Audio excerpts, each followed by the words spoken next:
C'est moi. Bah, c'est moi, quoi. Crée des vidéos, tout ça, sur YouTube. Ils m'ont pas reconnu.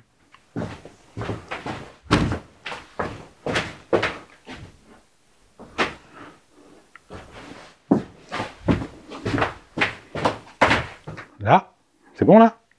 Ouais, évidemment, ouais. Ils reconnaissent ma tasse, mais pas ma gueule.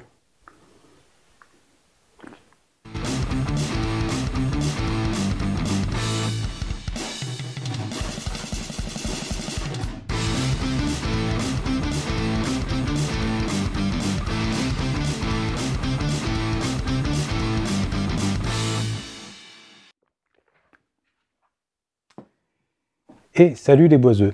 Bah aujourd'hui, FAQ spéciale défonceuse. FAQ, foire aux questions, FAQ, Frequently Asked Question, tout ça. J'ai un accent de merde. Et je le revendique. Donc le c'est pas plus mal d'avoir un accent anglais tout moisi, alors que je suis français. T'imagines si j'avais un accent français tout pourri? J'aurais pas l'air couillon, tiens. Allez, on attaque. Alors, plutôt que de vous lire les questions, surtout que des fois, il n'y a pas la ponctuation, les mots sont écrits bizarres, il ne faudrait pas faire des reproches. Moi, j'ai mon café, donc on est parti pour 60 questions pour ceux qui n'avaient pas vu la vignette. Ah bah, du coup, il faut que j'aille chercher un accessoire. Alors, je vais essayer de faire cette vidéo sans aucune allusion vaseuse, tout ça. Ça va être compliqué. On va quand même parler de petites queues, de grosses queues, de est-ce que c'est mieux d'en avoir une plus grosse ou pas. Ça va être dur. On va essayer. Donc la première question, c'est de savoir comment on fait pour aller plus profond. Non mais sérieux. Non là, ça va pas être possible là. Donc, pour aller plus profond, bah effectivement, on a des problèmes parce que des fois, les fraises ont des queues courtes. Bon, alors avec celle-là, on ne cherche pas à aller plus profond, mais quand même. Du coup, ce qu'on fait, c'est qu'on utilise ce genre de choses. Voilà. C'est des rallonges. Hein. Alors le souci, c'est que ben, là, selon ce qu'on va vouloir faire, on va quand même assez rapidement buter là. Donc c'est plus pour une problématique, ça, liée à la profondeur de plongée de la défonceuse, hein, le débattement sur les colonnes. Voilà, c'est plus ce genre de soucis.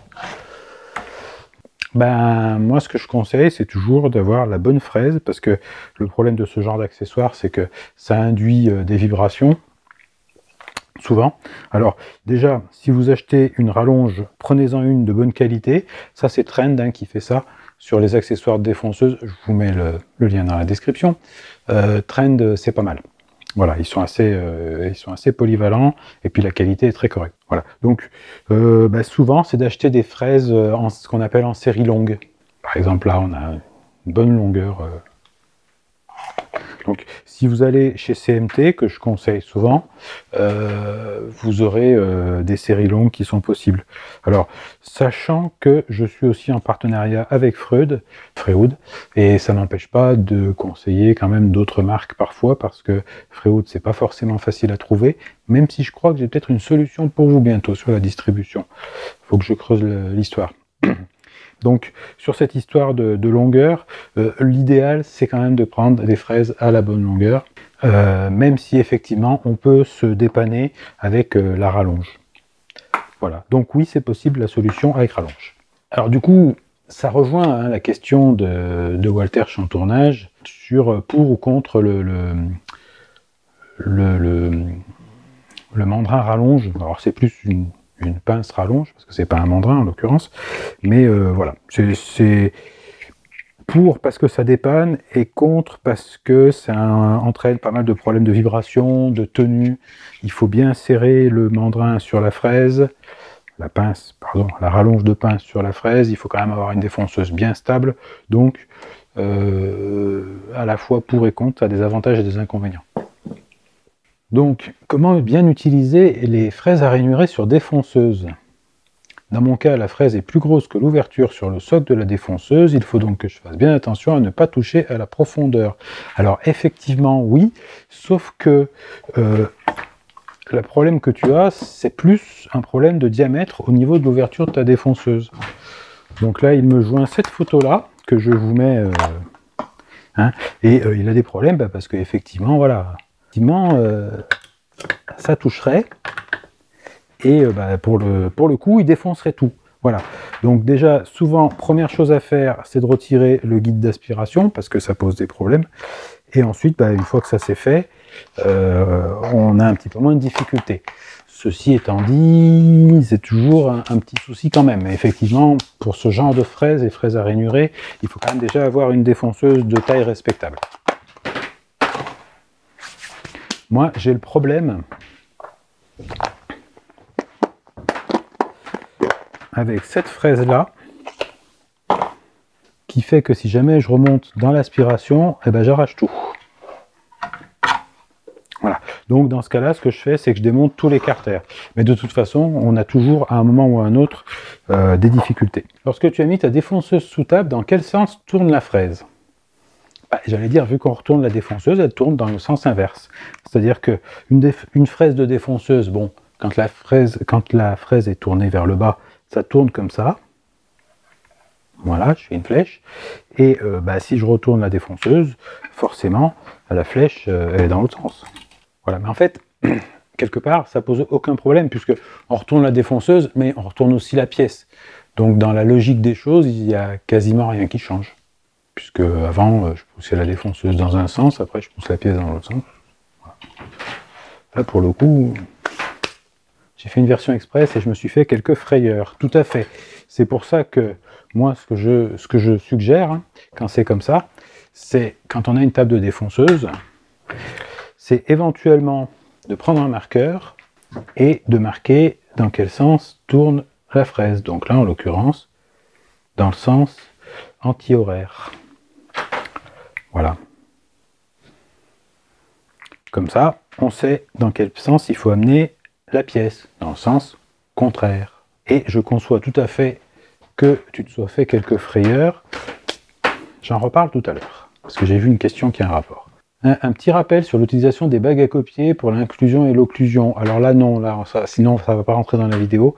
Là, je vous mets le lien vers les bagues à copier et la vidéo qui va bien, voilà. Alors, j'ai une fraise droite CMT qui est brûlée, genre grosse trace noire suite à la chauffe. Comment la nettoyer? Alors, on va faire une réponse rapide. Voilà. Donc, j'ai fait une vidéo là-dessus. Ne pas oublier de retirer les roulements, parce qu'ils ne vont pas aimer ce produit-là. Par contre, ne pas hésiter à mettre la fraise dans un petit bocal en verre et à la laisser tremper plusieurs jours, si jamais elle est bien sale. Et ensuite, on brosse avec une petite brosse à dents, sans oublier de mettre des lunettes pour les petites projections, parce que c'est quand même des produits qui sont dangereux. Et puis comme ça part tout seul. Ce qui reste souvent, c'est juste de la couleur et c'est pas méchant. Voilà, d'ailleurs j'ai fait une vidéo sur le nettoyage des fraises de défonceuse. Je vous mets le lien dans la description. Est-ce que les fraises peuvent s'affûter? Si oui, comment ou par qui? Alors déjà, demandez aux affûteurs. Ceci étant dit, il est fort probable que le montant de l'affûtage soit important par rapport au prix d'une fraise neuve. Sinon, il y en a pas mal qu'on peut affûter. Tout simplement, ce genre de fraise droite s'affûte. Mais alors, attention, jamais sur cette face-là, toujours sur cette face-là. Donc sur la face à plat. Pour éviter au maximum de diminuer le diamètre de la fraise, même si en l'occurrence sur celle-là, ça le diminuerait un petit peu. Et ça c'est le problème des fraises avec une bague, c'est qu'à un moment donné, la bague va être plus large que la fraise. Toujours affûter au diamant, parce que le carbure, pour l'affûter avec des pierres, ce genre de choses, vous allez avoir du mal. Maintenant, évidemment, quand on attaque des fraises avec des formes un peu plus tarabiscotées, genre ça, je vous souhaite bien du plaisir pour l'affûter et même pour la faire affûter. Alors j'imagine que certains affûteurs vont avoir le matériel nécessaire.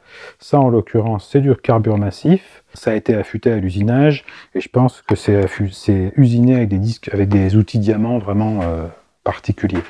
Mais moi je connais pas de vraies bonnes recettes pour faire affûter les fraises. C'est pour ça qu'il faut en prendre soin. Alors existe-t-il des fraises qui enlèvent de la matière de haut en bas pour arriver à la profondeur? On peut enlever ensuite de la matière en translation. Bah oui, typiquement celle-là.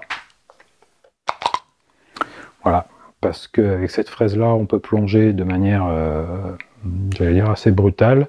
Et ensuite, on a un bon enlèvement de matière en latéral. Après, moi, je vous conseillerais quand même, la majorité du temps, À moins d'être en train de faire des perçages, et dans ce cas-là, il faut prendre un forêt, non pas une fraise, pour l'évacuation des copeaux. C'est de faire ce qu'on appelle des rampes, c'est-à-dire que vous calez votre profondeur maximale, hein, avec la petite butée qui va bien, voilà, par exemple celle-là, comme ça, et puis ben, vous allez rejoindre votre profondeur tout en avançant, comme ça. Et vous allez commencer à usiner, puis vous allez rejoindre votre profondeur, et ensuite, vous pouvez revenir un tout petit peu, et repartir, et vous avez réussi à descendre sans tout cramer. Alors, pour débuter, vaut-il mieux acheter séparément une défonceuse et une affleureuse, ou une qui fait les deux, comme chez Makita? En fait, l'affleureuse de chez Makita ne fait pas les deux. L'affleureuse de chez Makita, elle a une embase qui la transforme en défonceuse, et elle a une embase qui est plutôt affleureuse. Hein? Mais la différence entre une défonceuse et une affleureuse, c'est juste une question de taille. Si je prenais ce bloc moteur là et que je lui donne une plus grosse puissance, ou que je fasse un plus gros bloc moteur pour qu'il soit plus puissant, ça deviendrait une défonceuse. Donc pour moi, la question, elle n'existe pas vraiment, cette question-là. C'est-à-dire qu'en fait, l'affleureuse, c'est une petite défonceuse qui est pratique parce qu'on peut la tenir d'une main. Donc par exemple, quand on va vouloir travailler sur un champ pas très épais ou ce genre de choses, ça va être très pratique. La défonceuse, elle va avoir plus de possibilités avec, en gros, si vous prenez la base qui est là, ça vous donne ce qui sépare une affleureuse d'une défonceuse. Autrement dit, le fait de pouvoir plonger comme ça, voilà, les butées de profondeur réglables, ce genre de choses, le verrouillage de profondeur, le fait de pouvoir mettre un guide, une embase un peu plus large, voilà, c'est ça la différence entre une défonceuse et une affleureuse, c'est tout.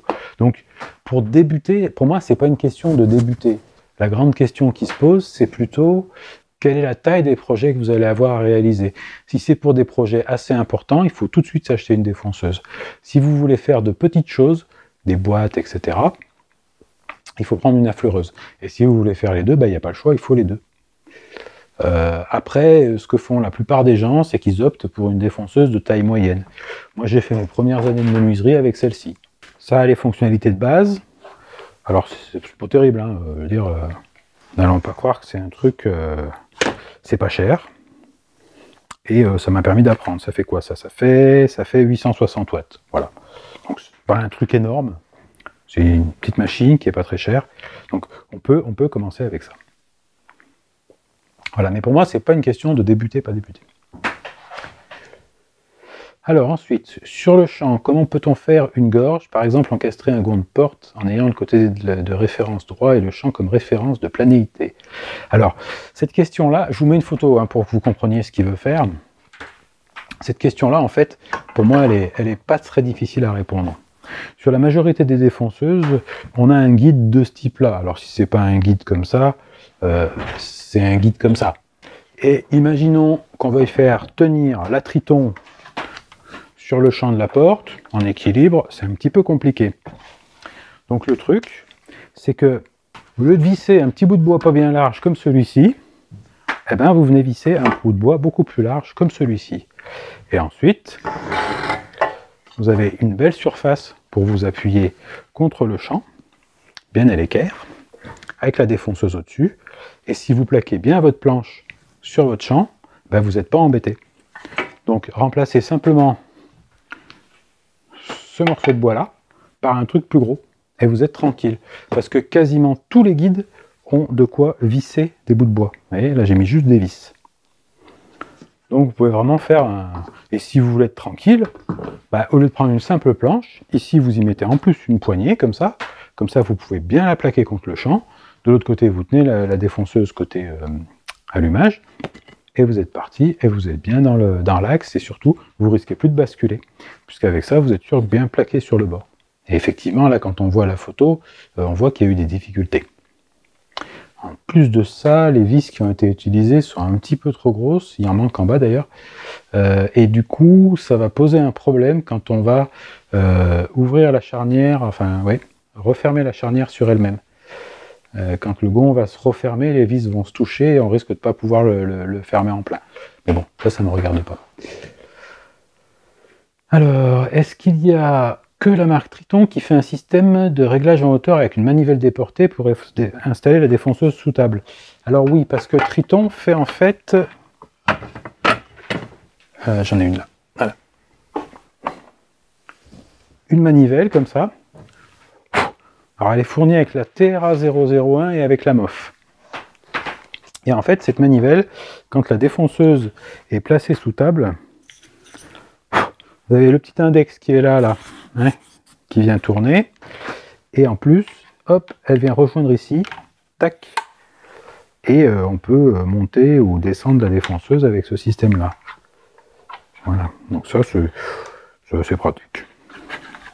Est-ce qu'il y a d'autres marques? Est-ce qu'il y a d'autres marques que Triton qui la font? Je ne sais pas. Allez, je l'ai aussi prévu sur ma table. Ah, et donc je peux passer à travers, comme ça.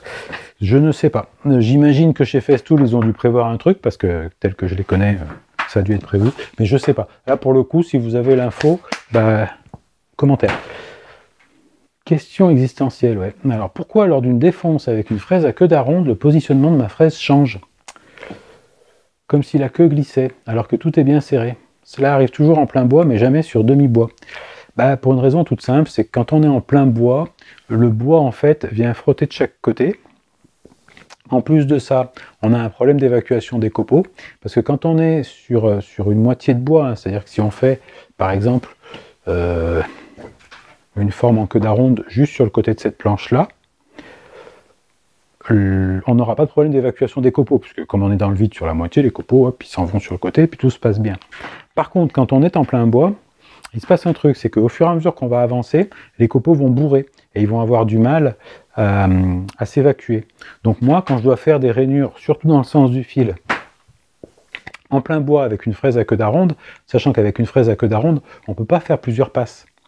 Hein, puisque si on fait plusieurs passes en montant et en descendant, bah forcément on n'a plus une forme en queue d'aronde, on a une forme toute bizarre en escalier, c'est pas ce qu'on veut, Donc on est obligé de faire une seule passe, on ne peut pas modifier la profondeur. C'est d'ailleurs bien le problème, c'est que si la fraise se dérègle et que la profondeur change, il est embêté le monsieur. Donc ce qu'il faut faire, c'est calculer approximativement la dimension qu'on va avoir en haut de la rainure en queue d'aronde. La petite dimension, la plus petite. On prend une fraise à rainurer un tout petit peu plus petite que cette dimension-là, et on fait une première passe. Ça va dégager de la place en fait pour les copeaux. Et ensuite, on passe avec la fraise à queue d'aronde. Alors c'est fastidieux, mais c'est une des seules solutions. Après, l'autre solution, ce serait, et alors là, il faut être très très prudent, d'avancer un peu, de reculer, et d'espérer qu'avec l'aspiration, les copeaux vont s'en aller. Mais c'est moyen. Voilà, c'est un des problèmes des défonces à queue d'aronde. Des rainures en queue d'aronde. Alors on me demande, est-ce qu'on peut s'en servir pour donner de l'élan à un pigeon? Alors non, parce que là, on n'est pas dans la catégorie des armes à roulettes. Ou des armes mobiles, si vous préférez. Alors je vous dis tout de suite, celui qui n'a pas compris la question, il n'a pas compris la réponse. Si vous n'avez pas la référence, c'est mort. Voilà. Alors, est-ce qu'on pourrait revenir sur le fait que certains proposent sur YouTube des tutos pour mettre une perceuse, perforatrice, disqueuse sous table en guise de défonceuse sous table et leur expliquer le danger de tourner à sous-régime? Alors oui, on peut leur expliquer. Donc, il y en a qui font ça avec ça. Ça tourne à 10 000 tours minute. Là, on a une plage de rotation, que je ne dise pas de bêtises, mais je crois qu'on est entre 15 et 25 000 tours minute. Donc, sur certaines grosses fraises, on serait bon avec ça, et sur les fraises plus petites, on va avoir des problèmes. Par contre, dès qu'on parle de perceuse, de perforatrice, etc., on est très loin de tourner à 10 000 tours minute. Donc on a des vitesses qui sont trop peu importantes. Le problème des basses vitesses, quand on travaille avec des fraises, c'est valable avec une défonceuse, c'est aussi valable avec une toupie. Avec une toupie, il est plus dangereux de tourner trop lentement que de tourner trop vite. Alors, quand on tourne trop vite avec des gros outils, on a des risques d'éclatement de l'outil, d'augmentation des vibrations, je ne dis pas que c'est bien. Mais quand on tourne trop lentement, on a un gros risque de rejet. J'explique pourquoi. Si je caricature le truc, parce que ça c'est vraiment important de le comprendre, et que, disons que votre fraise fait un tour par minute, donc c'est très très lent, et que vous vous amusez à faire comme si vous alliez faire une passe, quand la fraise va arriver sur le bord du bois, elle va toucher le bord du bois et vous ne pourrez pas avancer en fait. Parce que ce qui vous permet d'avancer, c'est la vitesse de rotation de la fraise et c'est ça qui fait qu'elle va enlever des copeaux. Donc si vous tournez très lentement, un tour par minute on va dire, ben, quand vous allez arriver là, si la défonceuse avait le couple nécessaire, elle vous fera reculer, vous n'arriverez pas à manger du bois. Et ben, c'est ce qui se passe à une vitesse plus importante. C'est-à-dire que quand la fraise ne tourne pas assez vite, quand vous arrivez en butée sur la pièce, la fraise va vous faire reculer parce que la machine n'aura pas l'inertie suffisante en termes de rotation pour enlever de la matière. Et ça crée ce qu'on appelle un risque de rejet. Et ce risque de rejet, il est très important. Et il est encore plus important quand vous travaillez sous table. Donc, il faut faire extrêmement attention à tourner à la bonne vitesse. Et la bonne vitesse, il y a des abacs qui l'indiquent. Je vais essayer de vous remettre le tableau des abacs de vitesse en fonction du diamètre de la fraise pour que vous ayez une référence là-dessus. Question existentielle, mieux vaut du bleu ou du rouge pour une défonceuse? Et si oui, pourquoi 42? Je répondrai Sbrabaradjan. J'aimerais avoir tes conseils sur l'utilisation des fraises à chanfrein. Quel calcul faire entre la profondeur de la fraise et le chanfrein obtenu? Modifier l'angle du chanfrein, parfois casser l'angle différemment qu'à 45 degrés. Alors, déjà, les fraises à chanfreiner ne sont pas forcément à 45 degrés. Parce qu'on dit toujours, je fais un chanfrein. Mais un chanfrein, il n'est pas forcément à 45 degrés. Disons que quand on ne précise pas, c'est 45 degrés. Donc il existe des fraises à chanfreiner. Par exemple, CMT fait un coffret de fraises où vous avez des fraises à chanfreiner des différents angles. Voilà, donc vous prenez l'angle que vous souhaitez selon ce que vous allez vouloir faire. Il y a plein de bonnes raisons de vouloir faire des chanfreins à un autre angle. Pour ce qui est du calcul qu'il y a à faire entre la profondeur de la fraise et le chanfrein obtenu, c'est très simple. Donc si vous vous positionnez au zéro, c'est-à-dire que vous êtes pile tangent avec l'arête coupante de la fraise et avec le roulement. Autrement dit, chanfrein nul. Bon alors là je touche un tout petit peu, mais à la limite on s'en fout. C'est juste pour l'explication. Voilà. Donc là on a un chanfrein qui fait 0. Voilà. Et on est pied de tangent. Si je descends de 4 mm, mon chanfrein fera 1,414 fois 4 mm. Autrement dit, je parle de la largeur du chanfrein, comme ça. Autrement dit, la largeur du chanfrein, en fait, c'est racine de 2 fois la profondeur dont on descend. Si par exemple je descends de 10 mm, mon chanfrein il fera 14,14 mm de large. Je pourrais vous le faire pour les autres angles, là, mais là ça devient un cours de maths.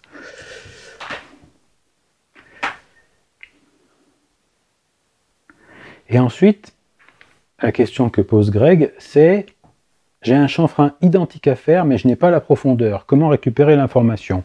Et bien là, je dirais que c'est là qu'il ne faut surtout pas faire de calcul et pas mesurer.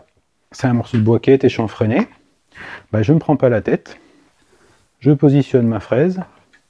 Je descends ma profondeur en bornoyant, c'est-à-dire que je viens vérifier ici que la fraise arrive au contact du chanfrein, et quand je suis pile au contact, tac, et ben je suis bon. Et ensuite j'aurai exactement le même chanfrein. Il ne faut surtout pas mesurer, tout simplement. Parce que ça m'arrive souvent, et je fais comme ça, et ça se passe très bien. Donc la question qui est posée là est intéressante. Privilégier un diamètre de queue de fraise plutôt qu'un autre? Bah c'est simple.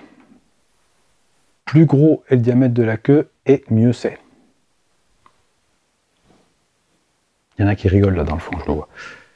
Tout simplement. Parce que plus vous allez avoir un diamètre de queue important, et plus vous allez limiter les vibrations, et mieux vous allez transmettre les efforts. Donc, si vous avez le choix entre une queue de 6 et une queue de 12, bah, prenez une queue de 12, tout simplement. Moi, j'essaie de maximiser le nombre de fraises en queue de 12 que j'ai. C'est pour ça que j'ai une fraise à chanfreiner en queue de 12 et une en queue de 6. Celle en queue de 6, je l'utilise plutôt sur la fleureuse parce qu'elle ne prendrait pas une queue de 12. Par contre, dès que je peux, je me mets sur celle-ci, elle est beaucoup plus stable. Voilà, donc plus vous pouvez mettre un gros diamètre de queue, mieux c'est. Donc entre 6, 8 et 12, privilégiez toujours le 12. Alors, on me dit à quoi sert exactement le variateur de vitesse? Je m'en sers, mais est-ce que je m'en sers bien? Je ne sais pas. À première vue, c'est selon la densité du bois. Absolument pas. Le variateur de vitesse, c'est pas en fonction de la densité du bois, c'est en fonction du diamètre de la fraise. Pour ça, il y a des abacs qui sont souvent propres à chaque constructeur. Je vous remets celle, par exemple, pour Triton, parce que c'est ce que je connais. Mais sinon, vous allez avoir dans le manuel d'emploi de la défonceuse, en fonction du diamètre, prendre telle ou telle vitesse. Et si le constructeur ne le met pas, c'est un petit peu un manque de sérieux parce que c'est très important. Alors, Mary-Louise Parker. C'est pas un nom connu, ça, Mary-Louise Parker? Il n'y a pas un... Pourrais-tu nous conter quelques mésaventures dangereuses ou pas que tu as eues en utilisant une def? Alors, un guide des mésaventures, peut-être pas, mais par contre, je vais vous en raconter une bien. Et pour ça, je vais me mettre ma table de défonceuse et je vais vous montrer un petit peu de quoi il est question. Parce que ça, c'est intéressant. Alors, un beau jour, j'avais mis ma défonceuse sous table. C'était ma toute première défonceuse sous table. Et je ne savais pas m'en servir, je ne sais pas trop comment ça marchait l'histoire. Et je me suis dit, voyons, plein de copeaux ça. Je me suis dit, tiens, parce que je voulais faire un truc sur le champ d'une pièce. Je ne sais plus ce que j'utilisais, mais c'est pas très important. Je crois que je faisais du profil contre profil.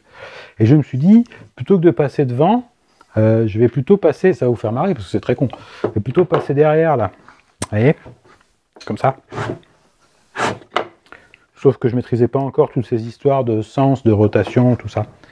Donc je me suis dit, plutôt que de passer ma pièce devant, en ajustant mon guide et tout ça, je vais passer derrière, comme ça je suis bien plaqué sur le guide, et puis quelque part, le fait de passer entre la fraise et le guide, c'est bien garanti, seulement je n'avais pas la notion du sens de rotation de la fraise.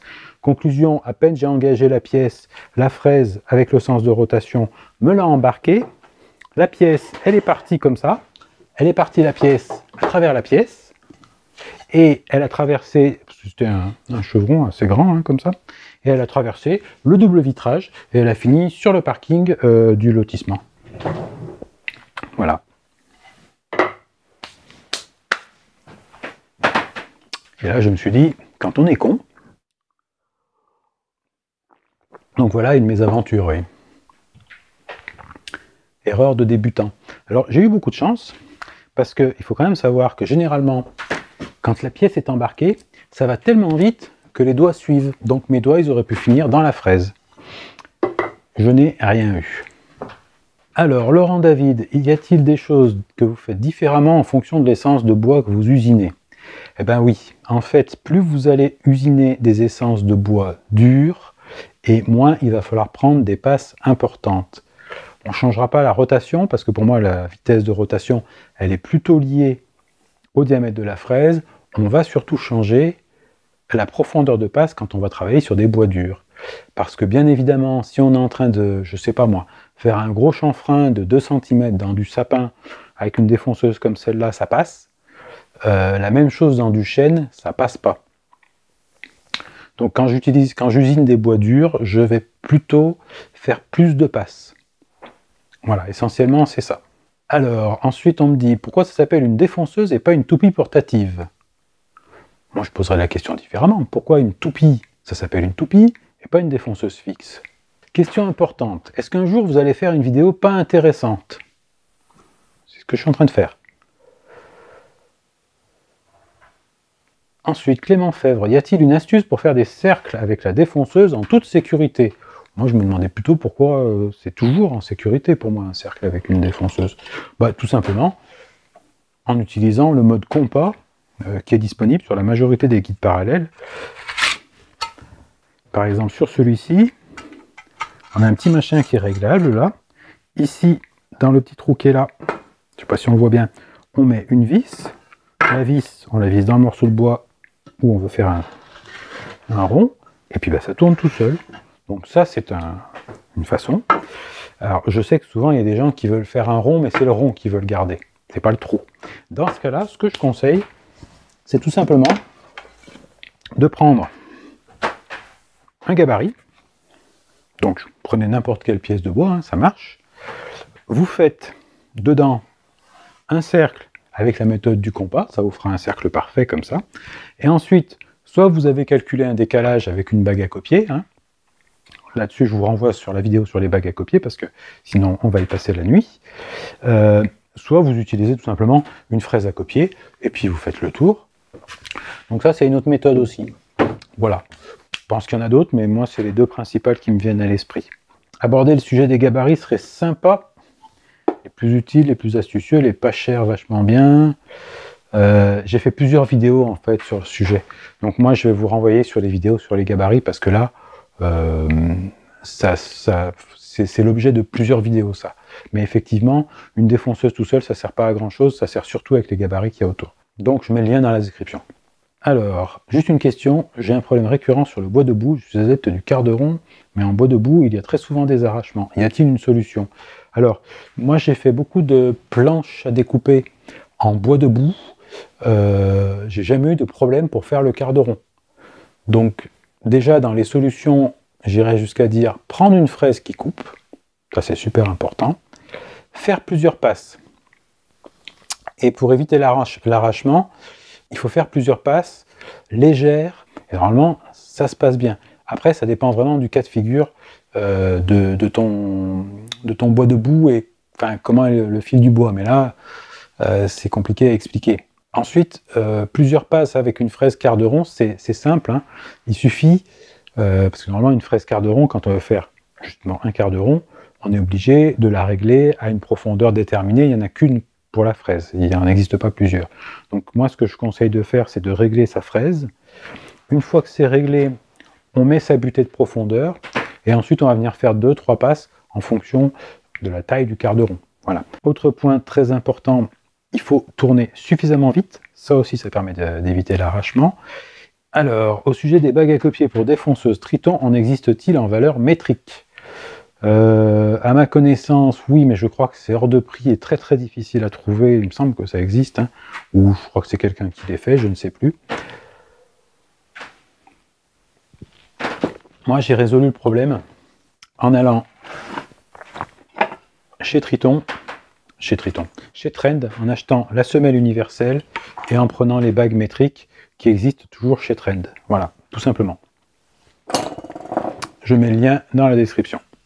Alors, pour l'achat de fraises, je vois de tous les prix et je ne sais pas comment m'y retrouver. En fait, il faut prendre de la marque. Alors, ça coûte cher. Une bonne fraise, ça coûte cher, il faut le savoir. Par contre, ça dure quand même vachement plus longtemps qu'une fraise bas de gamme. Dans les marques, moi, la marque que j'utilise le plus, c'est CMT, qui a un très bon rapport qualité-prix. Au-dessus, on m'avait déjà posé la question, donc je le dis, au-dessus de CMT, il y a Freewood, qui ont vraiment des fraises d'une qualité exceptionnelle, mais c'est assez cher. Et bientôt, je devrais peut-être vous permettre de pouvoir les acheter plus facilement, on va dire. Mais voilà, je spoil pas trop non plus. Je parle des fraises Freewood. Voilà. Ensuite, vous avez Fraser Tool, qui est très très bien. Voilà, moi c'est ce que je conseille. Après, on peut acheter des fraises pas chères, mais ça dure pas très longtemps, et puis on n'a pas des bons résultats avec. À voir. Mais ça m'arrive quand même d'utiliser des fraises chinoises, hein. Faut le savoir, hein. Par exemple, si je dois, alors j'habite dans une maison à colombage, si je dois raboter un seuil de porte avec une petite fraise à surfacer, là je prends une fraise chinoise, parce que comme je suis à peu près sûr de la flinguer, avec tous les cailloux qu'il va y avoir déjà au niveau de la poutre qui fait le seuil de porte, etc., ben j'aime autant utiliser une fraise que j'utiliserai qu'une seule fois, et puis tant pis, ça m'a coûté 5 € et on n'en parle plus, et on passe à la suite. Alors, ensuite j'ai une question. Peut-on faire du profil contre profil sans mettre la défonceuse sous table? Je le déconseille formellement, parce que les fraises à profil contre profil sont des fraises qui sont assez grosses, qui prennent beaucoup de bois, donc c'est assez dangereux. Un montage sous table est quasiment impératif pour moi en termes de sécurité. Alors bien sûr, il y a des petits malins qui ont expliqué qu'ils le font à la main et que ça va très bien. Faites-vous plaisir, hein, jusqu'au jour où vous ferez mal. Alors ensuite... Donc concernant effectivement la vitesse profondeur à appliquer en fonction des fraises et sûrement du bois, je ne sais pas du tout s'il est possible de trouver une règle fiable ou c'est quelque chose qui ne peut se faire qu'au feeling. Perso, j'ai mis le feu à mon aspi avec un mauvais réglage de ces éléments. Ah ouais, quand même. Alors, mettre le feu à son aspi, ça veut dire que tu as des problèmes d'échauffement. Et les problèmes d'échauffement ne sont pas dus qu'à un problème de vitesse de rotation. Ils sont aussi dus à une vitesse d'avance trop lente. Parce que c'est là qu'on a des problèmes d'échauffement. Donc, il y a ce point-là. Et ensuite, pour les vitesses, je remets le tableau avec les abacs. Ensuite, Sébastien qui nous dit « Tu profites de cette FAQ pour m'expliquer comment tu as trouvé des vagues à copier en système métrique pour les tritons. Je t'élis meilleur youtubeur pour Boiseux. » Alors, j'ai déjà répondu à la question, mais comme là, je vais être élu meilleur youtubeur, je redis, hein, semelle universelle, bague à copier chez Trend, on est en métrique, et tout va bien. Florent Agnel, avec 24 vidéos dans la playlist défonceuse, y a-t-il encore des questions à poser? Bah oui, la preuve, tu viens d'en poser une. Alors, bonjour Cray, est-ce indispensable pour fabriquer des meubles simples avec porte sans trop de moulure? La défonceuse, c'est absolument pas indispensable. Par contre, c'est un des outils les plus polyvalents que je connaisse en menuiserie. Voilà. Mais même s'il y a des moulures, hein. On prend un bouvet, on fait des moulures avec, c'est fait pour. Enfin non, je vais me faire allumer. On prend un rabot à moulurer, c'est fait pour faire des moulures. Voilà, on n'a pas besoin d'une défonceuse. Non, trêve de plaisanterie, la défonceuse, c'est pratique, mais c'est pas indispensable. Il y a des gens qui travaillent sans défonceuse, puis avant on faisait des moulures beaucoup plus complexes que maintenant, on n'avait pas de défonceuse. Donc j'irais jusqu'à dire non, c'est pas indispensable. Salut, je suis méga débutant et je me suis acheté la Parkside chez Lidl à 20 € en solde au lieu de 40. D'après certains, ce serait une ancienne Bosch. Ah, j'ai des doutes quand même hein, sur ça, mais bon. Pour débuter et utiliser une fois tous les 2 ans, c'est bien bon. Elle m'a permis de me faire une table de jardin, hein, ok. Ma question, aurais-tu des exercices pour s'entraîner quand, comme moi, on débute? Alors, je dirais non. Surtout pas d'exercices. Je trouve que c'est pas intéressant de faire des exercices. Pour moi, ce qui fait le plus progresser, c'est d'avoir un projet. Alors évidemment, éviter de se lancer dans un projet trop complexe, mais par exemple, moi, un de mes premiers meubles, c'était un banc. Donc voilà, quelques arrondis, j'en ai profité pour voir un peu comment faire un petit montage pour faire un petit trou carré, à peu près carré, avec la défonceuse, des trucs comme ça. Voilà. Un banc très très simple, un style un petit peu montagnard, là. Voilà, donc ça peut être intéressant de vraiment s'entraîner comme ça au début. Mais en faisant un projet, comme ça on progresse vraiment, parce qu'il y a des choses sur lesquelles on est obligé de passer. Deuxième question, pour un usage super occasionnel, y a-t-il un intérêt à la mettre sous table? Ça dépend ce qu'on veut faire. Par exemple, moi un jour, j'avais besoin de faire des petits cubes comme ça. Alors, les cubes, je ne les ai pas fait à la défonceuse, hein, je les ai fait avec une scie. Et après, j'avais besoin de chanfreiner toutes les arêtes des cubes. Je crois que j'avais une quarantaine de cubes comme ça à faire. Donc pour chanfreiner, bah, j'ai mis ma petite fraise à chanfreiner sous table, je l'ai fait dépasser juste ce qu'il faut. J'ai mis le guide bien proche, etc. pour qu'il n'y ait quasiment rien qui dépasse, pour que je risque le moins possible avec mes doigts. Et puis j'ai travaillé en tenant la pièce avec une pince. Voilà. Donc là, si elle n'avait pas été sous table, j'aurais été très embêté parce que vu la taille de la pièce par rapport, même si je prends voilà, la semelle de la fleureuse, bon bah j'aurais basculé, j'aurais été embêté, enfin ça aurait été n'importe quoi. Donc indispensable non, mais il y a des situations où le fait qu'elle soit pas sous table, c'est quasiment impossible. Donc non, c'est pas indispensable. D'ailleurs, pendant mes premiers meubles, jusqu'à ce que je fasse qu'on appelle ça, du profil contre profil, je ne mettais pas ma défonceuse sous table, je ne sais même pas comment on faisait. Et ensuite, troisième question, il a quoi de spécial ton café? Rien. Il est normal mon café. Tout va bien.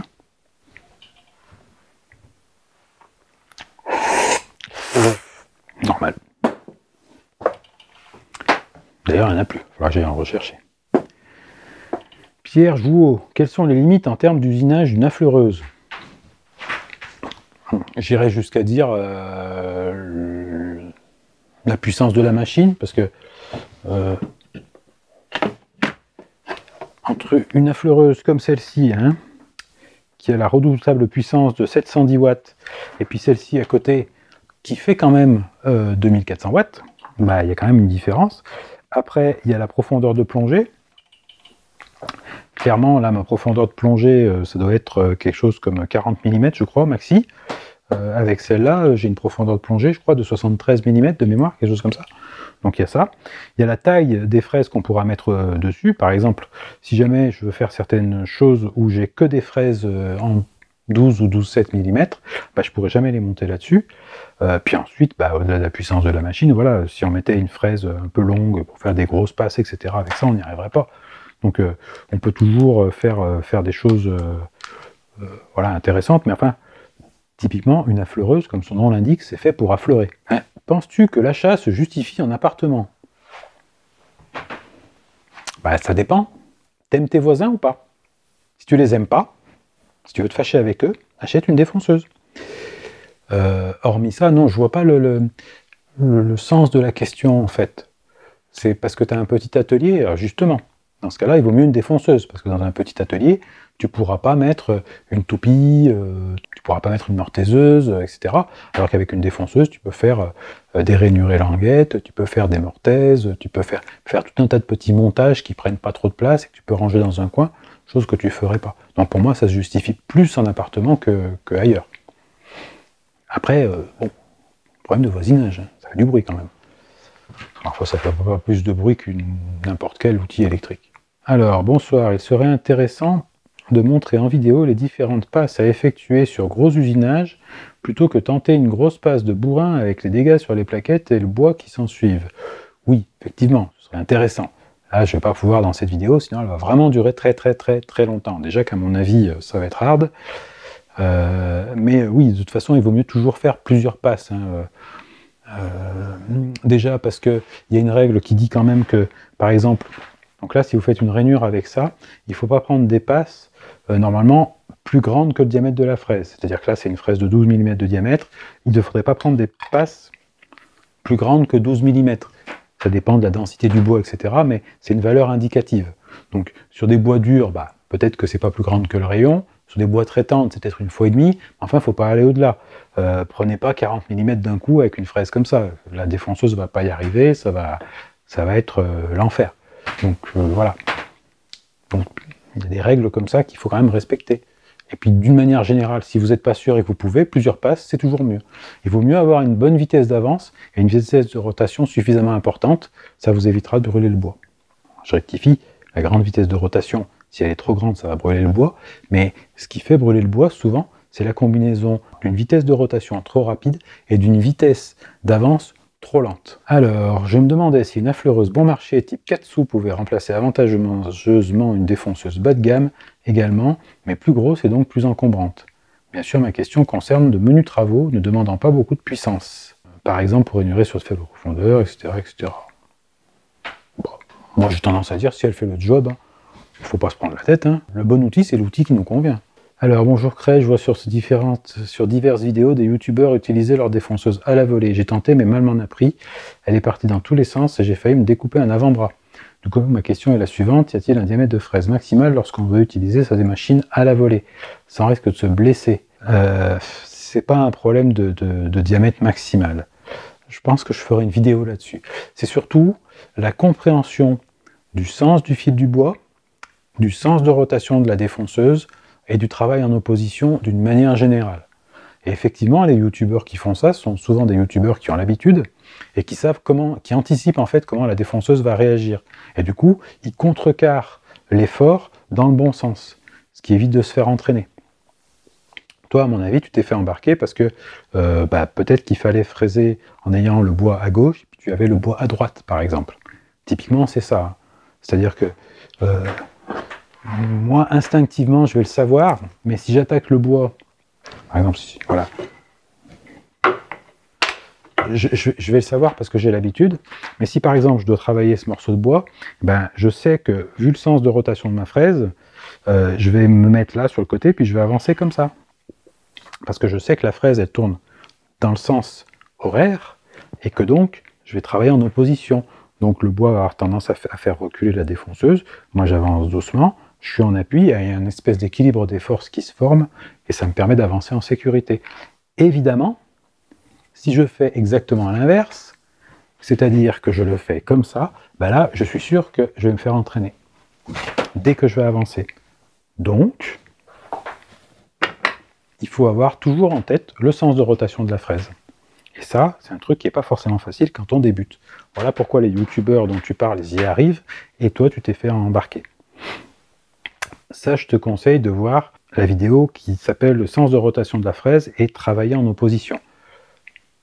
Et ensuite, si vraiment tu t'en sors pas, prends pas de risque, prends des cours avec un vrai menuisier ou un vrai formateur. Effectivement, avec la fleureuse, ça va quand même changer la donne, hein, comme tu lis dans ta question, pour une raison qui est très simple, c'est que la fleureuse, prenant des fraises beaucoup plus petites, les efforts vont être moins importants, donc si tu te fais embarquer, ce sera moins fort et tu pourras plus le contrôler. Mais il faut quand même faire très attention. Par exemple, moi, un exercice que j'ai fait faire à quelqu'un que j'ai formé, c'est de prendre une planche en plein bois, de descendre avec une fraise de 3 mm et avec cette défonceuse-là, avec une toute petite profondeur de passe, et de commencer à sentir où part la fraise. Alors ensuite, Simon Abrard qui dit « Peut-on affûter des fraises avec une pierre à eau ?» La réponse est non. La réponse est non pour une raison simple, c'est que la majorité des fraises sont en carbure et qu'une pierre à eau, d'une manière générale, ça n'affûtera pas du carbure. Pour affûter du carbure, on est quasi obligé d'utiliser des pierres diamants. Alors, j'ai acheté une fraise à rainurer, j'ai aucune indication de montage. Pourrais-tu expliquer comment placer les rondelles et la bague de roulement? Ah bah oui, on peut. Ça, on peut. On va l'expliquer tout de suite. Parce que ça, c'est une question qui est super intéressante, quelque part. Alors, avant qu'il y en ait qui posent la question, ce coffret-là, là, Isocell, il est devenu quasiment impossible à trouver. Je crois que je l'ai vu sur les trouvailles de Sophie ou un site comme ça une fois, mais voilà, c'est vraiment occasionnel. Alors, ça va vraiment dépendre de ce qu'on veut faire. Mais en gros, déjà, les principes, quand on a l'arbre comme ça, c'est de se demander si on va placer son roulement plutôt au-dessus ou plutôt en dessous. Donc ça dépend à quel endroit on veut s'appuyer sur le bois. Donc par exemple, si jamais je veux m'appuyer sur le haut du bois et que je suis par-dessus avec ma défonceuse, voilà, si je veux m'appuyer sur le haut du bois, eh ben je vais, alors déjà il faut mettre le disque dans le bon sens, voilà. Donc je vais venir m'appuyer comme ça, voilà. Donc là je vais avoir ma surface d'appui ici, et puis je vais venir rainurer un petit peu en dessous, par exemple. On peut aussi se dire qu'on peut vouloir le roulement de l'autre côté, parce qu'on veut peut-être rainurer ou feuillurer plutôt sur le haut, donc dans ce cas-là, je mets le roulement de l'autre côté. Donc déjà, voilà, les deux sont possibles. Ensuite, ce qu'il faut bien penser, hein, c'est qu'on est obligé quasiment de mettre des rondelles intercalaires. Pourquoi est-ce qu'il faut mettre les rondelles intercalaires? Parce que sinon, vous allez avoir la partie roulement qui va venir se coller contre le disque une fois que vous aurez serré, hein. Et ça pose effectivement un problème, puisque du coup le roulement ne tourne plus, et là vous allez avoir des problèmes de frottement, puis ça va chauffer, ça va faire de traces noires, etc. Voilà, donc après, le principe est simple. En fonction de où on veut positionner, hein, on va remplir avec des rondelles de remplissage. Donc voilà, par exemple, là j'en mets une, en admettant qu'on veut utiliser que ça. Voilà. Ensuite, je mets une rondelle intercalaire, alors là, un peu violente celle-là.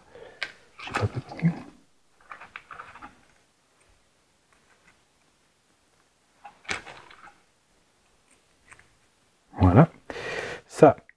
Ça permet de maintenir l'espace nécessaire, hein, pour que le roulement il tourne, parce que sinon on est plaqué sur le disque, et dans ce cas-là, ça ne tourne pas.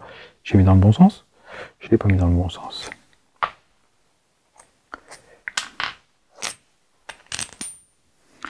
Oui, alors attention, parce que on peut aussi assez facilement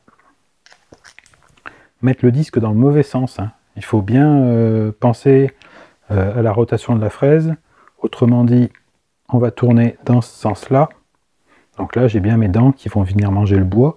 Et évidemment, si j'avais mis le disque dans l'autre sens, le mouvement des dents aurait été à l'envers. Et ensuite, là, on va surtout pas venir mettre l'écrou directement, parce que là, le filetage, il va être trop court, en fait. Donc, ce qu'on va faire, c'est qu'on va remettre une rondelle intercalaire de façon à ce que l'écrou, là, vienne bien plaquer. Voilà. Et là, on a le montage qui est correct. Ensuite, ça, je le monte dans la défonceuse, je serre la pince de la défonceuse, et ensuite, avec une clé, pendant que l'arbre de la défonceuse est bloqué, je viens serrer l'écrou de manière à bloquer l'ensemble, hein. Voilà, donc ça c'est une manière de le faire. Après, si par exemple vous êtes parti à faire plutôt Donc ça, c'est pour faire une rainure. Si tu es parti à faire plutôt une languette, donc tu vas venir encadrer ton roulement avec 2 fraises.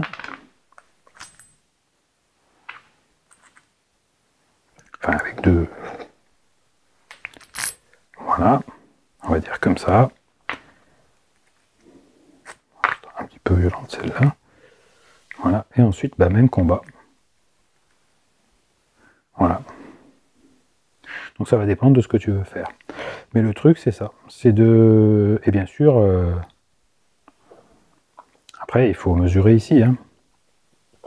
Donc là, c'est bien d'avoir un pied à coulisse précis pour savoir exactement quelle va être la largeur de la languette. Après, ce genre de coffret, moi, je le déconseille aux débutants parce qu'il faut avoir justement toutes ces connaissances-là. Peut-être que je ferai une vidéo là-dessus. Parce que là, c'est quasiment une vidéo complète, ça. Hein. C'est pour ça que, pour le débutant, j'ai tendance à plutôt conseiller ce genre d'ensemble-là. Même si ça, c'est des fraises chinoises à 2 balles. Voilà. Là, l'avantage, c'est qu'avec ça, tu ne te poses pas de questions.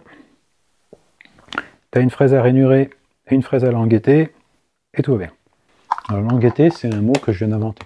C'est pas français, mais l'avantage, c'est qu'on comprend ce que ça veut dire. Alors, Christian Do qui nous demande si la taille de la queue compte réellement. En général, ceux qui posent cette question-là, bref. Plus sérieusement, cela a-t-il une incidence sur le travail et en quel cas prendre du 8, du 10 ou du 12? Perso, j'ai laissé le 6 car trop fragile. Alors, moi je ne suis pas d'accord avec le fait que le 6 c'est trop fragile. Ça va beaucoup dépendre de ce qu'on fait avec et de ce qu'il y a au bout. Si par exemple c'est pour faire des rainures de 3 mm, déjà on les trouvera quasiment qu'en queue de 6 et ça se passera bien. Ensuite, moi je dis toujours prendre le diamètre de queue le plus important disponible. C'est ce que je disais juste avant. C'est ce qui permet en fait d'éviter pas mal de vibrations et de problèmes de ce type-là. Voilà. Donc pour la taille de queue, ben, le plus gros, c'est le mieux. Vous avez vu, j'ai pas... Alors ensuite, bonjour, ma grande interrogation est sur les différents diamètres des guides à copier. Que faut-il prendre en compte? Diamètre de la fraise pour son passage. Alors, déjà,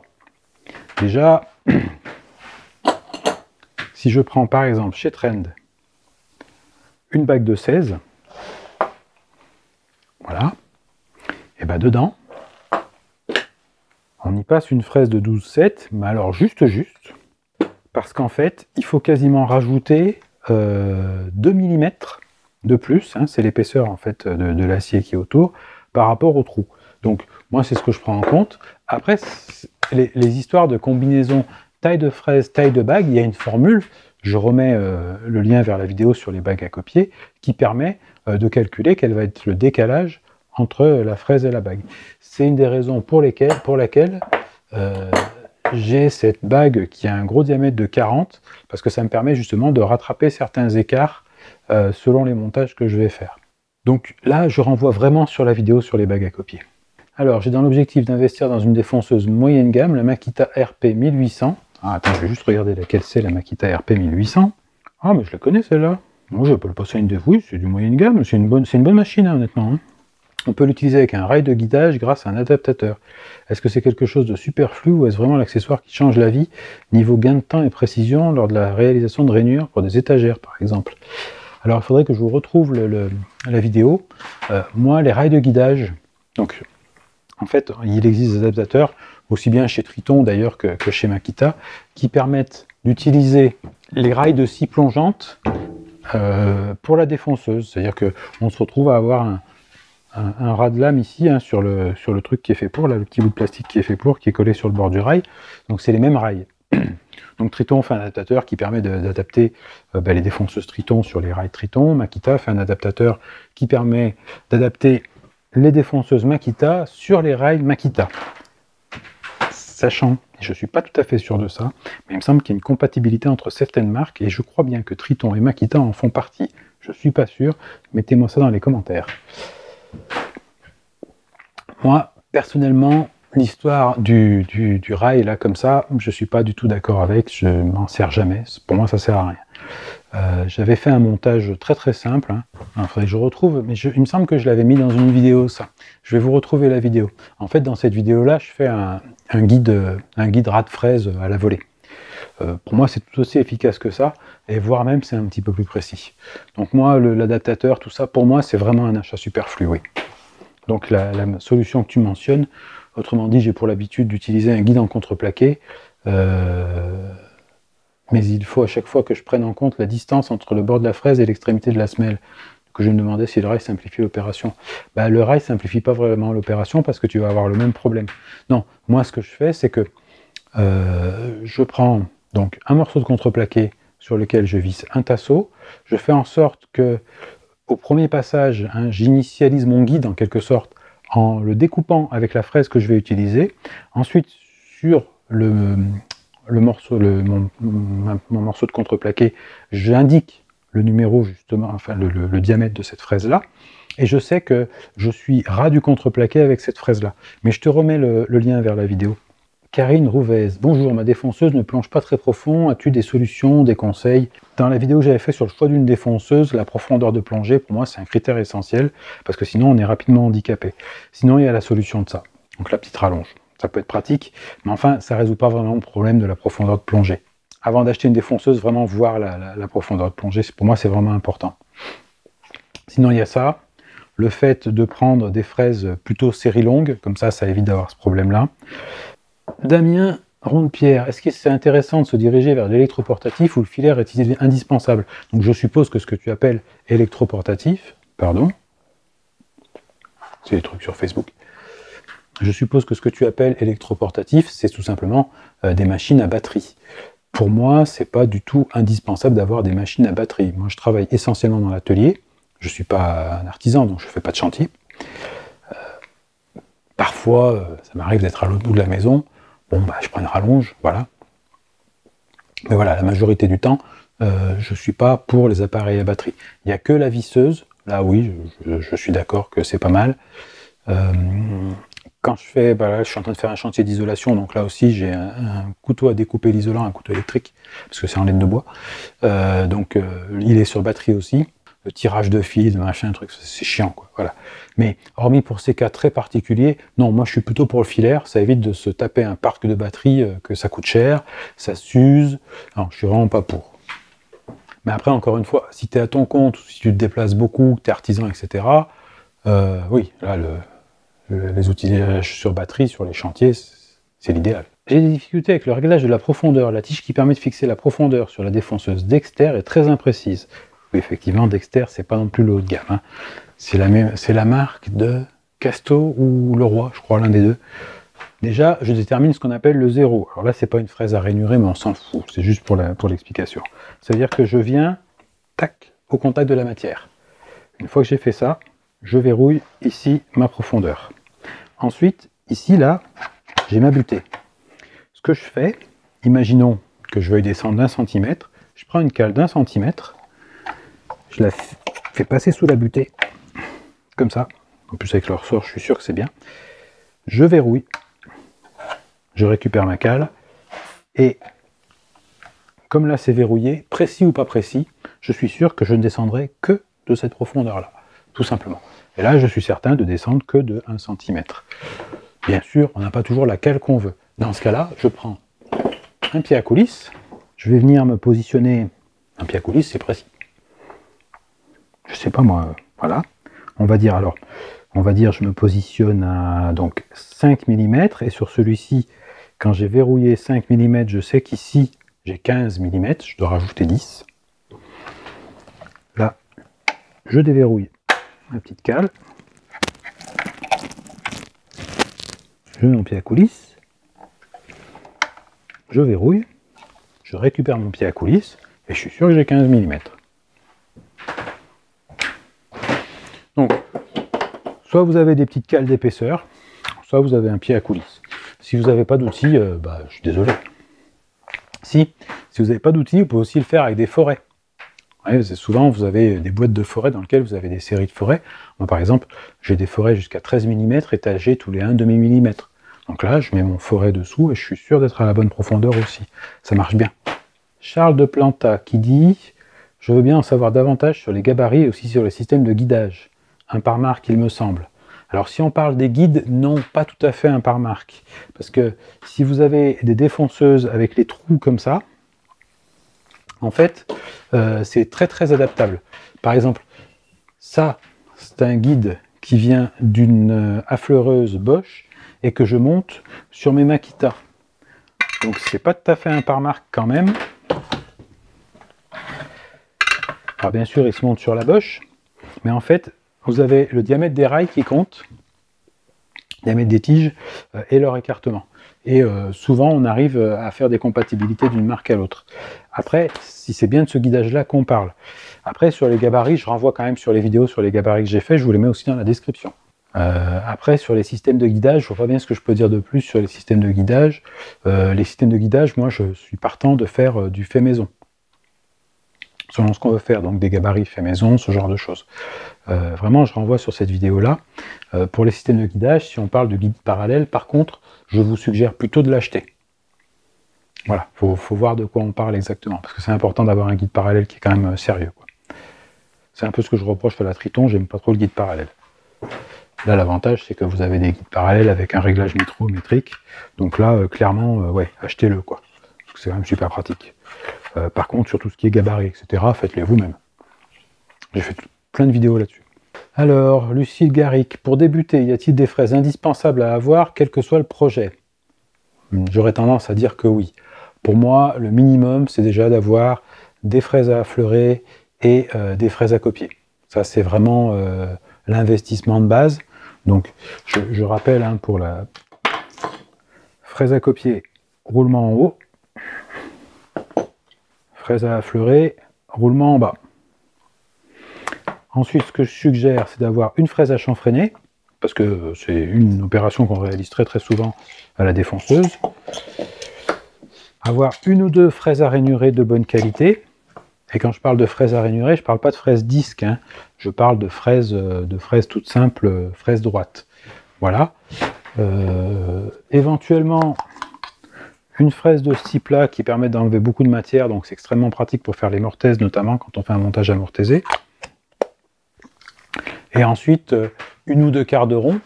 Et après, ça va beaucoup dépendre effectivement des projets. Mais déjà, de base, je pense que c'est quasiment indispensable d'avoir ces fraises-là. Je crois que j'ai rien oublié. Après, le reste, c'est du spécifique. Voilà. Et éventuellement, une fraise à surfacer, parce qu'on peut avoir besoin de ça aussi dans pas mal de situations. Alors, Marc Baignon, j'ai une affleureuse Katsu avec possibilité de la mettre en défonceuse avec le kit et une défonceuse Parkside mise sous table. Est-ce que c'est du matériel adéquat pour commencer? Bon, pourquoi pas. Après, je ne connais pas trop ces marques-là. Si ça fonctionne et qu'on peut travailler en sécurité, il n'y a aucun problème avec. Faut-il que je passe rapidement sur des modèles plus qualitatifs? Ça va beaucoup dépendre de l'utilisation, en fait. Ce qui fait le travail vraiment le plus important, parce qu'une défonceuse, c'est pas grand-chose, hein. Une défonceuse, c'est un moteur, grosso modo. Après, ce qu'il y a autour, c'est plus les montages qu'on va faire avec, les montages d'usinage qui vont déterminer ce qu'on fait avec. Moi, j'ai commencé avec une défonceuse vraiment d'entrée de gamme, avec celle-ci, qui n'est pas précise, qui a du jeu dans les colonnes, qui n'est pas puissante. Donc vraiment, j'ai commencé avec ça. Et quand je dis qu'elle a du jeu dans les colonnes, elle a vraiment du jeu dans les colonnes, quoi. Hein, on voit que, voilà, c'est pas... Mais j'ai commencé avec ça, j'ai fait des choses sympathiques avec. Donc pour moi, je dirais que, vu le prix des fraises et vu le prix des défonceuses, on a plus intérêt à investir d'abord dans les fraises, et avec des fraises de bonne qualité, on fera un bon travail, même avec une mauvaise défonceuse, si on sait s'y prendre. Alors que l'inverse est beaucoup plus compliqué. Voilà. Donc dans un premier temps, investis pas dans des défonceuses supplémentaires, mais dans des bonnes fraises, que tu garderas d'une défonceuse sur l'autre. Et pareil pour les accessoires. Par exemple, si tu prends des bagues à copier chez Trend, eh ben, si un jour tu changes de défonceuse, il suffit de racheter une semelle universelle et t'es reparti. Donc les fraises CMT Orange, oui, c'est très bien comme matériel. Si tu veux taper au-dessus, prends chez Freewood, là c'est encore mieux. CMT te satisfera, je pense. Voilà. Et après, si tu veux passer au-dessus et que tu veux pas aller chez Bosch Bleu parce que c'est cher, ou chez Festool parce que c'est cher, moi je te conseillerais soit Triton, soit Makita en marque de défonceuse. Ah, tu seras sur du moyen, sympa, qui te durera longtemps. Moi, celle-ci, je l'ai depuis plus de 10 ans. Ensuite, Samouraï Mélanine, qui dit « Est-il possible de faire du dégauchissage, rabotage avec une défonceuse en fabriquant un banc approprié ?» Oui, d'ailleurs, j'ai fait une vidéo là-dessus. Quelles sont les limites de cette technique? Le temps, tout simplement, ça prend du temps, voilà. Et la longueur, parce qu'il faut un banc immense, si on veut faire des planches de 2 mètres, il faut un banc de 2 mètres, donc ça prend un peu de place. Mais pour moi, il n'y a pas d'autre limite que celle-là. Quelle fraise utiliser? Alors là, par contre, je discute pas trop sur ce point-là. Pour moi, la fraise à utiliser, même s'il est vrai qu'elle a un coût, c'est celle-là. Du coup, je vous mets les références dans la description. Donc celle-ci, elle est chez CMT. C'est la 663 004 11. En queue de 12. Elle existe aussi en queue de 8. Et je dirais même que le dégauchissage à la défonceuse et le rabotage à la défonceuse, en réalité, il n'a pas de limite parce qu'il permet souvent de dégauchir et raboter des pièces qu'on ne pourrait pas passer dans une dégauchisseuse raboteuse parce qu'elles sont vraiment grandes. Par exemple, si vous travaillez un très grand plateau de bois pour faire genre, vous savez, les river tables ou ce genre de choses maintenant qu'on fait couramment, ou si vous voulez rectifier dessus d'un établi autrement qu'avec des moyens traditionnels type rabot, varlope, etc. Et ben là, 2 bonnes règles, le chariot qui va bien dessus et vous êtes parti sur des gros ouvrages. Donc pour moi, il n'y a pas vraiment de limite là-dessus. Alors,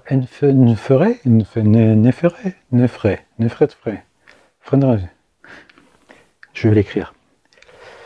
Vu que tu as une défonceuse Triton avec les TRA 001 ou MUF, il y a des bagues en métrique. Alors, je reviens sur ce que je disais, semelle universelle chez Trend et les bagues en métrique chez Trend aussi, et on est content, et on est tous contents. Ensuite, Lionel Humblot qui dit « J'ai une vieille Ryobi R151, je la connais pas, dont la pince est cassée. La pièce plus produite est introuvable. Que puis-je faire pour lui redonner une nouvelle vie ?»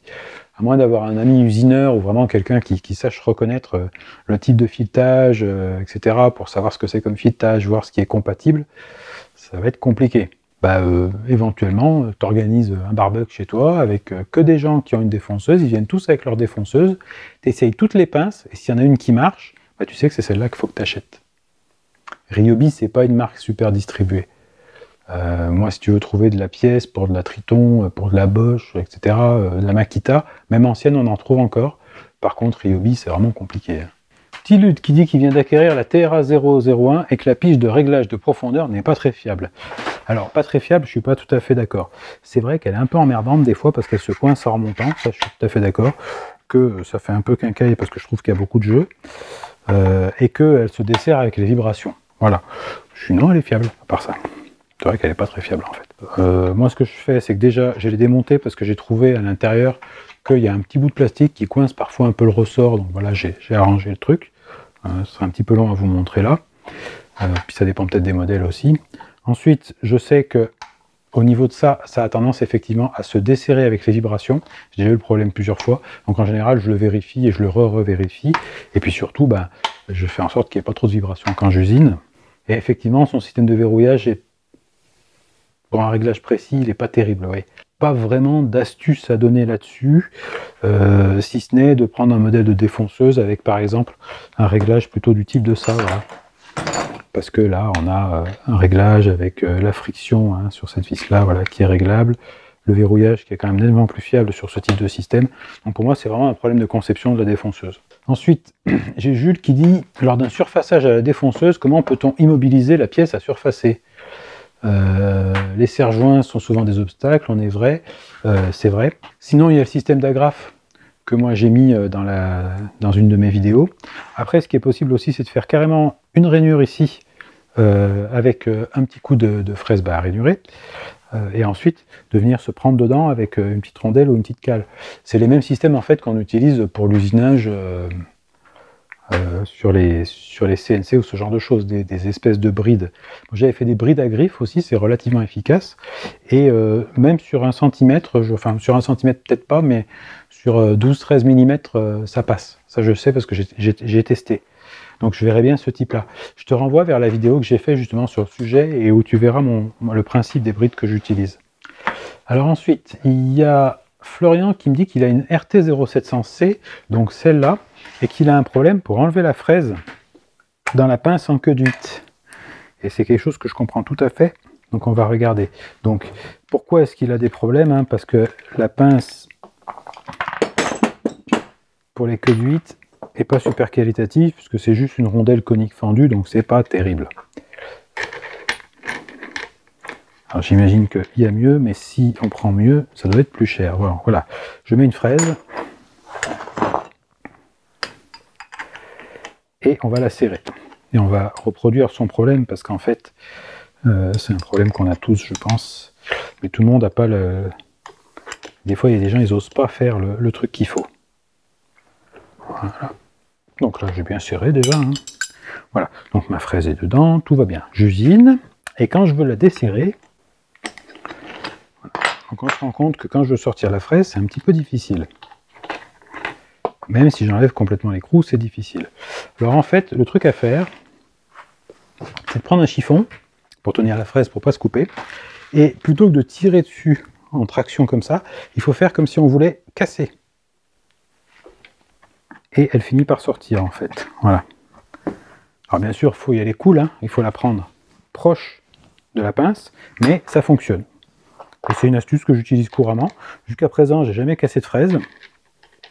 Peut-être qu'avec une fraise de 2 mm, il ne faut pas le faire, mais avec des fraises de taille normale, jusqu'à 6 mm, ça se passe bien. Voilà. Donc ça, c'est la petite astuce pour ça.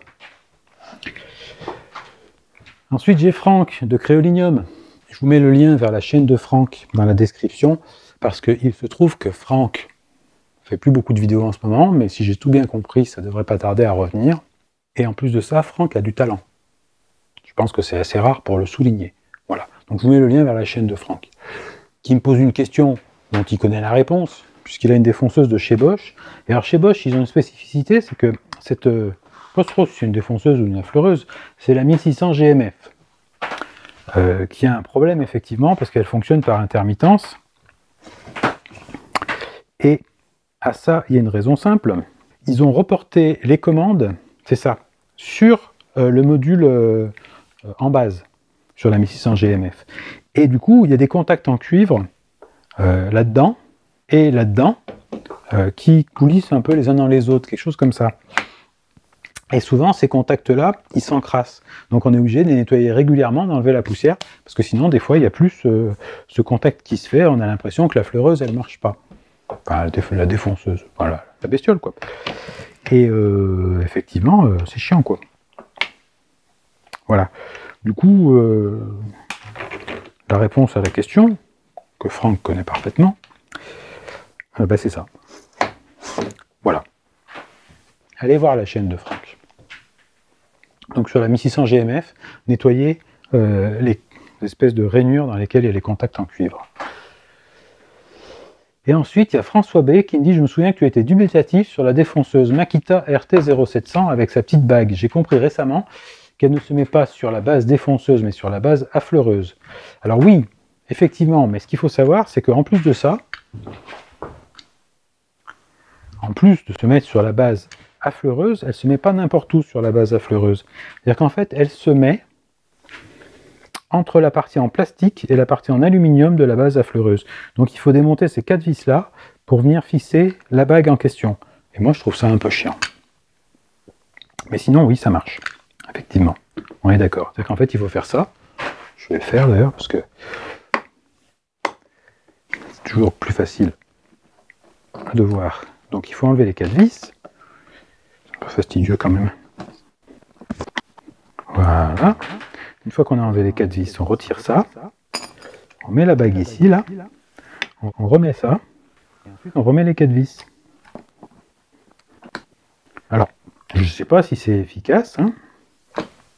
Enfin, je ne sais pas si c'est efficace. Je ne sais pas si quelle est la particularité. Pourquoi ils m'ont fait ça comme ça. C'est particulièrement long et chiant, quoi. Alors après, des systèmes pratiques pour monter les bagues de défonceuse, il y en a, hein. Mais c'est cher. Festool, par exemple, pour ne pas les citer. Voilà.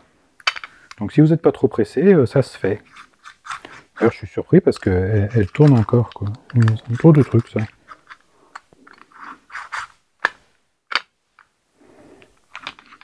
Je ne sais pas pourquoi. Puis on a un petit demi-millimètre de jeu, du coup. Voilà. c'était la dernière question de la fac. Ça nous fait un peu plus de 60 questions, hein. C'est ce que j'avais marqué dans la vignette. Alors là où c'est marrant, c'est que je dis c'est ce que j'avais marqué dans la vignette, parce que au moment où vous allez regarder la vidéo, la vignette, vous l'aurez déjà vue avant, mais la vignette, là maintenant, pendant que je tourne, elle n'existe pas encore. Voilà. Hein, c'est balèze. Ça fait un drôle d'effet en fait de parler d'un truc qui n'existe pas.